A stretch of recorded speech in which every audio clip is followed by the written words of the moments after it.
નમસ્કાર, TV 30ના digital પ્લેટફોર્મમાં આપનું સ્વાગત છે. આપ જોઈ રહ્યા છો ટોપ ન્યૂઝ. પીએમ મોદીએ રોજગાર મેળામાં 51,000 નિમણૂક પત્રો સોંપ્યા. યુવા સશક્તિકરણ એ એનડીએ સરકારની પ્રાથમિકતા છે. ભારત વિશ્વનો સૌથી યુવા રાષ્ટ્ર છે તેવો સંદેશ.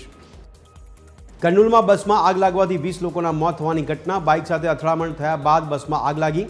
બસમાં જ્વલનશીલ પદાર્થો હતા તેવી પ્રાથમિક માહિતી.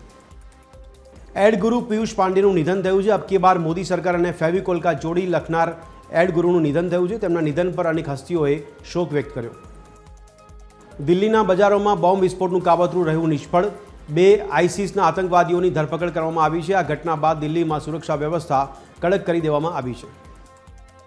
રાજસ્થાનમાં પેટ્રોલ પંપ પર કર્મચારીને મારવા બદલ એસડીએમ સસ્પેન્ડ કરાયા. વિડીયો વાયરલ થયા બાદ સીએમએ કાર્યવાહી કરી. પોલીસે પેટ્રોલ પંપના 3 કર્મચારીઓની કરી ધરપકડ. તો પ્રાઇવેટ ટેક્સી સર્વિસ ઓલા ઉબેરને ટક્કર આપશે હવે ભારત ટેક્સીની 100% કમાણી મળશે ડ્રાઈવરને. નવેમ્બરથી દિલ્હીમાં પાયલોટ પ્રોજેક્ટ કરાશે શરૂ.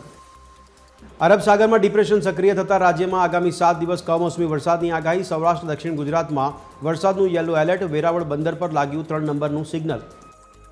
ઉત્તર ગુજરાતમાં વરસાદે સર્જેલી તારાજી મુદ્દે કૃષિમંત્રીનું નિવેદન. કહ્યું, સૌપ્રથમ વખત ખેડૂતો માટે 2500 કરોડ સહાયની જાહેરાત. જરૂર પડશે તો વધુ 5000 કરોડના સહાયની સરકારની તૈયારી. યાત્રાધામ દ્વારકામાં ઉમટ્યું માનવ મહેરામણ. લોકોની ભારે ભીડને પગલે હંગામી ગેટ પડ્યો. ત્યારે ઘટનામાં કોઈ જાનહાનિ નહીં થયા હોવાના સમાચાર. મિની વેકેશનને લઈને જૂનાગઢના સક્કરબાગ ઝૂ ખાતે પ્રવાસીઓનું કીડિયારું. 4 દિવસમાં 35,000થી વધુ પ્રવાસીઓ ઉમટ્યા. ગિરનાર પર્વતની મુલાકાતે પણ લોકોની ભારે ભીડ.